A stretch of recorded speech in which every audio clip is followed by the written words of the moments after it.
Till date we have studied periodic trends in physical properties like atomic and ionic radii, ionization enthalpy, electron gain enthalpy, and electronegativity. So what we have studied?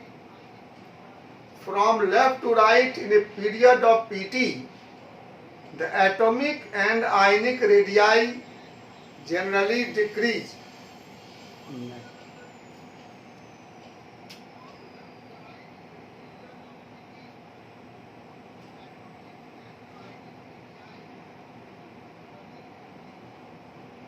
But ionization enthalpy,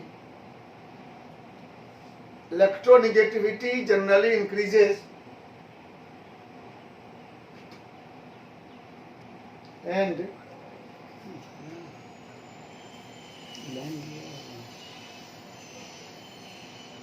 electron gain enthalpy becomes more negative. ये हम लोग अभी तक पढ़ चुके हैं। जैसे periodic table में लेफ्ट टू राइट जाएंगे,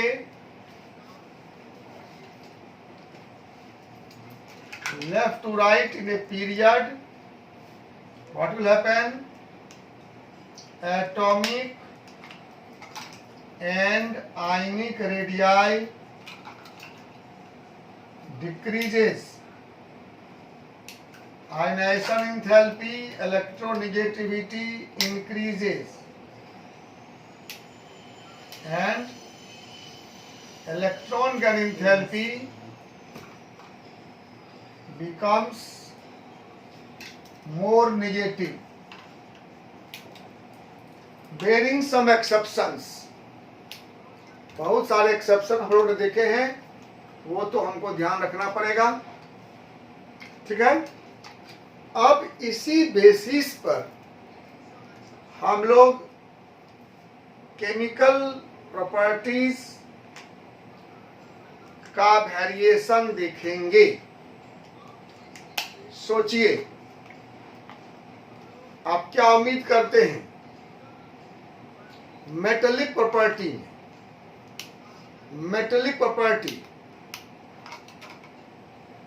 chemical reactivity, melting point, boiling point, acid base nature, oxidizing behaviour, ये सब का पीरियोडिक ट्रेंड हम लोग देखेंगे। पीरियड में लेफ्ट टू राइट जाने पर या ग्रुप में टॉप टू बॉटम आने पर कैसे वेरी करता है, ठीक है। तो रिएक्टिविटी में क्या बात है कि metals react by losing electron, metals electron lose करके रिएक्ट करते हैं, and non metals gain electron, ठीक है। मेटल्स इलेक्ट्रॉन लूज करते हैं और नॉन मेटल्स इलेक्ट्रॉन गेन करते हैं। तो आप सोचो, जैसे पीरियोडिक टेबल में तुम लेफ्ट से राइट जाओगे, ग्रुप 1 के एलिमेंट को एक इलेक्ट्रॉन लॉस करना है, जो बहुत इजी है, so it is highly reactive. Group 2 में जाएंगे, it has to lose 2 electrons, it little bit difficult. Group 13 को 3 लूज करना है, और भी डिफिकल्ट है। ग्रुप 14 में 4 होगा, और भी डिफिकल्ट है। और जब ग्रुप 15 में जाएंगे, इट हैज 5 इलेक्ट्रॉन, तो वो इलेक्ट्रॉन लूज करने के बदले 3 इलेक्ट्रॉन्स लेना चाहेगा। तो ग्रुप 15 को 3 इलेक्ट्रॉन लेना है, ग्रुप 16 को 2 इलेक्ट्रॉन लेना है, और ग्रुप 17 को 1 इलेक्ट्रॉन लेना है। तो बताइए क्या आसान होगा? फिर ध्यान दीजिए, ग्रुप 1 को 1 इलेक्ट्रॉन लूज करना है, ग्रुप 2 को 2 लूज करना है, ग्रुप 13 को 3 लूज करना है, ग्रुप 14 को 4 लूज करना है या 4 लेना है। तो क्या होगा? रिएक्टिविटी डिक्रीज करेगा। 1 लूज करना इजी है, कम एनर्जी चाहिए, 2 के लिए कठिन है, 3 और कठिन है, 4 और कठिन है। So reactivity first decreases, from left to right, और फिर 4 के बाद 5 वाले को 3 लेना है, 6 वाले को 2 लेना है, 7 वाले को 1 लेना है। तो 3 लेना कठिन है, अधिक नज देना पड़ेगा। 2 लेना उससे आसान है, 1 लेना उससे आसान है। तो periodicity from left to right decreases up to middle and then increases, ठीक है। और लास्ट जानते हो ग्रुप 18 में तो नोबल गैस इनर्ट गैस है जो रिएक्शन करता ही नहीं है। तो देखिए आपके स्लाइड में लिखा है this results into high chemical reactivity at the two extremes. Two extreme मतलब 2 छोर पे, लेफ्ट में और राइट में रिएक्टिविटी हाई है और मिडिल में लोएस्ट है। Metals at the extreme left, जो लेफ्ट में है ग्रुप 1 में alkali metals, they are highly reactive, और एक्सट्रीम राइट में जो नॉन मेटल्स हैं ग्रुप 17 के halogens, they are also highly reactive, ठीक है। याद रहेगा ग्रुप 1 के अल्काली मेटल्स हाईली रिएक्टिव हैं और ग्रुप 17 के हैलोजन्स हाईली रिएक्टिव हैं। ग्रुप 18 वाला इनर्ट है। From left to right reactivity decreases up to middle and then increases. पहले decreases then increases. Now top to bottom. Top to bottom में क्या होगा? Guess करिए। As size increases, जैसे जैसे साइज बढ़ेगा तो क्या होगा बताओ? साइज बड़ा होगा तो इलेक्ट्रॉन छोड़ना इजी होगा ना। इलेक्ट्रॉन छोड़ना इजी होगा तो क्या होगा बताइए? इलेक्ट्रॉन छोड़ना इजी होगा तो रिएक्टिविटी बढ़ेगी। तो जैसे टॉप टू बॉटम आएंगे मेटल्स में, reactivity increases. Top to bottom reactivity of metals increases. Lithium से सोडियम मोर रिएक्टिव है, सोडियम से पोटासियम मोर रिएक्टिव है। ऐसे top to bottom lithium, sodium, potassium, rubidium, caesium, francium reactivity increases. लेकिन non metal में क्या होगा सोचो? It has to gain electron, इसको इलेक्ट्रॉन लेना है तो फ्लोरीन स्मॉल है, उसको लेना आसान है।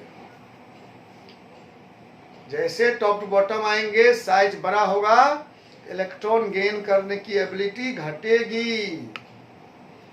स्मॉलर एटम में इलेक्ट्रॉन नजदीक आएगा, हाई एबिलिटी है।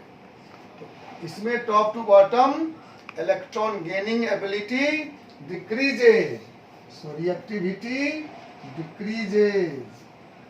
Keep in mind. 2 different trend है। मेटल्स को इलेक्ट्रॉन लूज करना है तो जितना बड़ा मेटल साइज रहेगा उतना न्यूक्लियर अट्रैक्शन कम होगा, इलेक्ट्रॉन आसानी से लूज करेगा। नॉन मेटल्स को इलेक्ट्रॉन गेन करना है, स्मॉलर एटम रहेगा, इलेक्ट्रॉन नजदीक में आएगा तो जल्दी गेन करेगा। जैसे साइज बढ़ेगा इलेक्ट्रॉन गेन करने की एबिलिटी डिक्रीज कर जाएगी। So top to bottom reactivity decreases. So fluorine is most reactive, chlorine less, bromine less, iodine less. Astatine तो वैसे भी रेडियो एक्टिव है, इसके बारे में बहुत नहीं जानते हम लोग, लेकिन fluorine is most reactive non metal. Alkali metal में क्या होगा?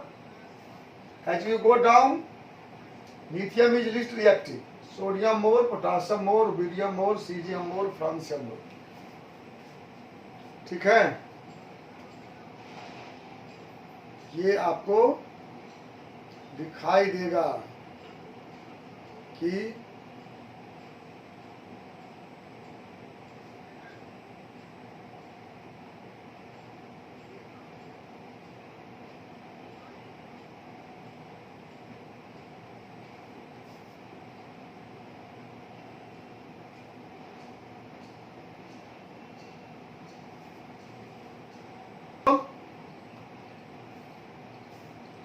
रिएक्टिविटी मेटल्स का क्या हो रहा है? इंक्रीज कर रहा है टॉप टू बॉटम।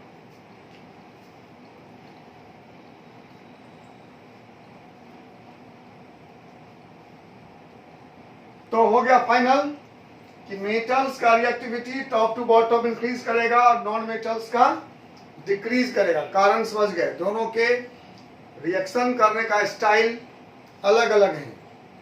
ठीक है, चलिए नेक्स्ट है मेल्टिंग पॉइंट्स।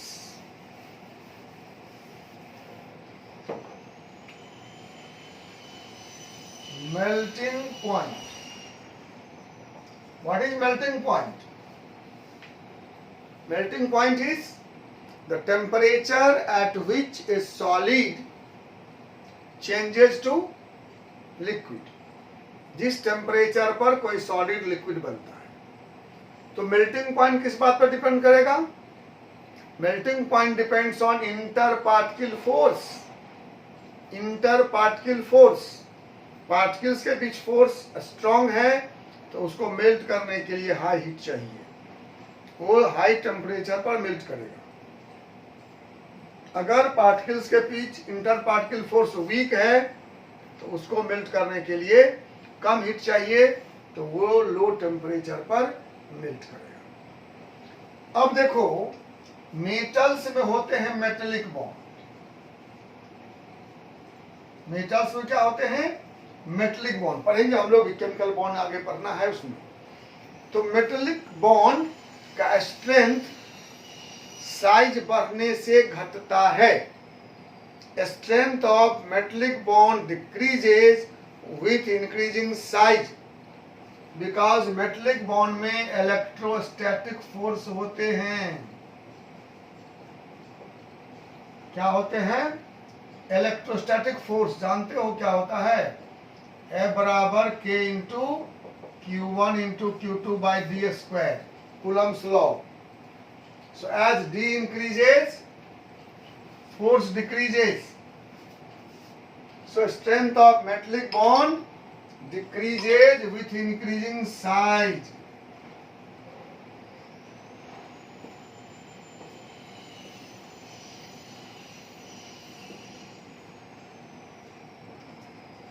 अब गेस करिए क्या होगा मेटल का? तीन बात है इसमें। Number one, line number one, melting point and boiling point of metals are high, generally higher. Okay, melting point and boiling point of metals are generally higher, and melting boiling point of transition metals are much higher. Metals के high होंगे hundreds में और transition metals का 1000 में। तो metal का high और non metal का ट्रांजिशन मेटल का मच हायर। ठीक है, and melting boiling point of metals decreases down the group as size of atom increases, melting boiling point decreases. 3 points. Point number 1, melting and boiling point of metals are generally higher. Number 2, melting and boiling point of transition metals are much higher. Transition metal, D block element. Number 3, melting point of and boiling point of metals decreases as we move down the group of PT. Why? Because metal atoms are held by metallic bond, which is Coulombic force, and its strength decreases with increasing size. Clear? तो lithium, sodium, potassium, rubidium, caesium आएंगे तो क्या होगा? Melting point, boiling point decreases, size increases, melting boiling point decreases. ध्यान रखो, size increases, melting boiling point decreases. Lithium, sodium, potassium, rubidium, caesium, francium. Size increases, MP and BP decreases. कारण क्या बोलिएगा? Strength of metallic bond decreases. Non metals में क्या होगा? Non metals में generally melting boiling point are lower. Most of the non-metals are gases or liquids or soft solids. So their melting boiling point is lower. And melting boiling point increases down the group. Yeah.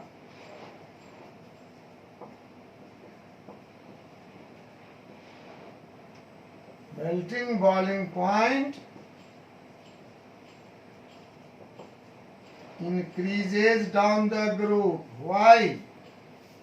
Because non-metal molecules are held by van der Waals forces, and the strength of van der Waals force increases with increasing size. Non-metal molecules are held by van der Waals forces. Everything about van der Waals force we shall study in chemical bond. At present, you must know only that a strength of van der Waals bond is similar to gravitational force, so it increases with increasing size and mass. So as we go down the group, size increases, mass increases, so strength of van der Waals force increases, therefore melting boiling point increases. You can see fluorine is gas, chlorine is gas, bromine liquid, and iodine solid. These two are gases, this one is liquid, and these two are solids. क्या show करता है ये? Melting boiling point increase कर रहा है. ध्यान रहेगा, metal में मेटल्स के melting boiling point generally high, transition metals much higher, and it decreases down the group because strength of metallic bond decreases with increasing size. Melting boiling point of non-metals are generally low, and it increases down the group. Why? Because strength of van der Waals force increases with increasing size and mass. कोई problem? चलिए आगे बढ़ते हैं.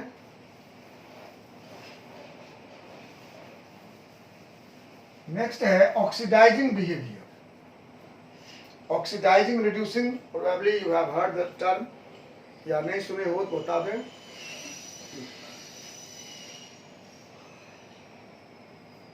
दो system जब साथ आएंगे, एक इलेक्ट्रॉन लूज करेगा, एक गेन करेगा. तो इलेक्ट्रॉन लूज करना ऑक्सीडेशन है और इलेक्ट्रॉन गेन करना रिडक्शन है. अगर कोई इलेक्ट्रॉन लूज करता है तो ऑक्सीडाइज हुआ, और जो गेन करता है वो रिड्यूस हुआ. ठीक है, ठीक है. तो जो इलेक्ट्रॉन लूज करता है वो खुद ऑक्सीडाइज होता है, किसी को इलेक्ट्रॉन देकर रिड्यूस करता है.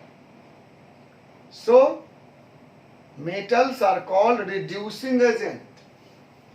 Metals are called reducing agent because they reduce others by losing electron.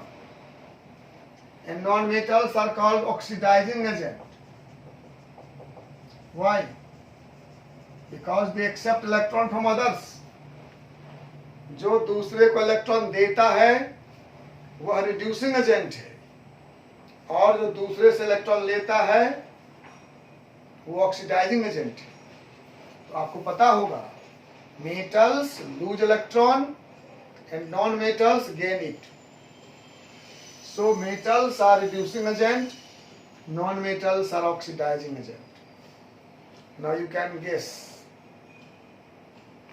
How reducing behaviour will vary. क्या पता है आपको? मेटल जितना बड़ा होगा उतना इलेक्ट्रॉन लूज रहेगा, उतना इलेक्ट्रॉन जल्दी लूज करेगा। तो reducing behaviour of metals increases down the group, however lithium is exception.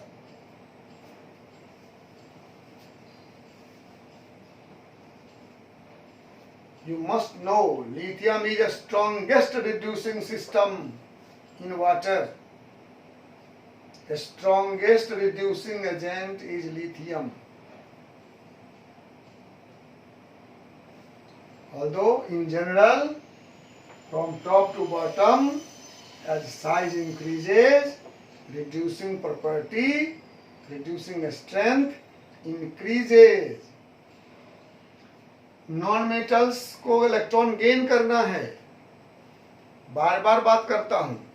जो स्मॉलर एटम है वो जल्दी गेन करेगा, उस पर न्यूक्लियर फोर्स अधिक होगा। जो लार्जर एटम है उसमें इलेक्ट्रॉन गेन करने की टेंडेंसी कम होगी। So fluorine is the strongest oxidizing agent, and as we go down oxidizing behavior decreases. Oxidizing behavior, reducing behavior increases in metals, and oxidizing behavior decreases. Just reverse, ध्यान दो। एक ही बात ध्यान रखना है कि जो इलेक्ट्रॉन लूज करने वाला है वो उसका साइज इंक्रीज करेगा तो जल्दी लूज करेगा। साइज इंक्रीज करेगा, इलेक्ट्रॉन न्यूक्लियस से दूर होगा, उस पर न्यूक्लियर फोर्स कम होगा तो जल्दी लूज करेगा। और जो इलेक्ट्रॉन लेने वाला है उसमें इलेक्ट्रॉन नजदीक आएगा न्यूक्लियस से, उस पर न्यूक्लियर फोर्स अधिक होगा तो उसके लिए अधिक एनर्जी देगा। यही बात है, ठीक है। इसलिए जस्ट रिवर्स बिहेवियर होता है मेटल्स का और नॉन मेटल्स का। मेटल्स को इलेक्ट्रॉन लूज करना है, जितना साइज बढ़ेगा इलेक्ट्रॉन लूज करने की टेंडेंसी बढ़ेगी, रिड्यूसिंग बिहेवियर इंक्रीज करेगा। नॉन मेटल्स को इलेक्ट्रॉन गेन करना है, जैसे साइज बढ़ेगा इलेक्ट्रॉन गेन करने की एबिलिटी घटेगी तो ऑक्सीडाइजिंग पावर घटेगा। Any question in any mind? है कुछ क्वेश्चन बताइए? नहीं है, कोई बात नहीं। अगला चलते हैं हम लोग। नेक्स्ट है acidic and basic character. Acidic and basic character.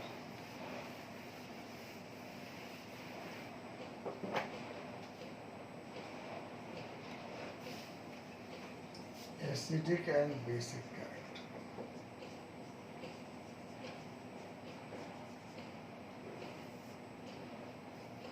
Generally, oxides and hydroxides of metals are basic, and oxides and hydroxides of non-metals are acidic। ये डिफरेंस है, जस्ट रिवर्स। मेटल के ऑक्साइड हाइड्रोक्साइड बेसिक होंगे और non metal के oxide hydroxide acidic होंगे। तो from top to bottom metal का basic character increase करेगा और नॉन मेटल्स का डिक्रीज करेगा। ये ध्यान रखो। मतलब लिथियम हाइड्रोक्साइड है और सोडियम हाइड्रोक्साइड है और पोटासियम हाइड्रोक्साइड है। क्या होगा? लिथियम हाइड्रोक्साइड से sodium hydroxide more acidic, sodium hydroxide से पोटासियम हाइड्रोक्साइड सॉरी एसिडिक नहीं, सॉरी बेसिक। लिथियम से सोडियम मोर, सोडियम से पोटासियम। इसमें क्या होगा, मान लो Cl2O7 है और Br2O7 है, I2O7 है, 5 कर दीजिए। तो ये होगा मोर एसिडिक, इसका एसिडिक कैरेक्टर डिक्रीज करेगा और यहाँ पर बेसिक कैरेक्टर इंक्रीज करेगा। ठीक है, basic character increases as size increases, acidic character decreases as size decreases. ये बात ध्यान रखना। जस्ट इसमें पीरियोडिक ट्रेंड कॉमन ट्रेंड नहीं है, क्योंकि लेफ्ट वाला मेटल्स है, राइट वाला नॉन मेटल्स है और बीच में डी ब्लॉक ट्रांजिशन मेटल है, जिसका बिहेवियर मेटल नॉन मेटल के बीच में है, इसलिए उसका हम लोग बहुत ध्यान नहीं देते हैं। ठीक है, हम मेन ध्यान देते हैं ग्रुप 1, 2 और 13, 17। ग्रुप 18 जानते हैं नोबल गैस है, वो कंपाउंड बनाते ही नहीं। अब वैसे जेनन के कुछ ऑक्साइड्स बने हैं, लेकिन कंपाउंड ज़्यादा नहीं बनता है, तो हम उसकी बात नहीं करते। हम ग्रुप 1, 2 और 13 से 17। तो 1, 2 कंप्लीट मेटल है, 1, 2 कंप्लीट मेटल है, 16, 17 कंप्लीट नॉन मेटल है और 13, 14, 15 में कुछ मेटल भी हैं, कुछ नॉन मेटल भी है, कुछ मेटल वाइट भी है। इसलिए आप गौर करेंगे, मैं एग्जांपल लेता हूँ या तो ग्रुप 1 का या ग्रुप 17 का। Group 1 represents metals, group 17 represents non metals. तो उससे हमको बिहेवियर का पता लगता है, मेटल में क्या होगा, नॉन मेटल में क्या होगा। तो मेटल के ऑक्साइड्स, हाइड्रोक्साइड्स बेसिक हैं, basic character top to bottom increase करेगा, तो लेफ्ट टू राइट डिक्रीज करेगा। कॉमन सेंस की बात है। ठीक है, इसलिए अगर आपके पास सोडियम हाइड्रोक्साइड हो और मैग्नीशियम हाइड्रोक्साइड हो और अल्युमिनियम हाइड्रोक्साइड हो, गेस करिए क्या होगा, बेसिक कैरेक्टर डिक्रीजेज। डिक्रीज करेगा sir. Yes, basic character decreases. Sodium hydroxide is most basic, magnesium is less, aluminium is least. ठीक है, और जो बीच वाले होंगे वो एम्फोटेरिक होंगे या न्यूट्रल होंगे। What amphoteric means, what amphoteric means, amphoteric means good, which react with acid and base both, which react with acid and base both। ये एग्जांपल है AlOH3, दिस इज एम्फोटेरिक।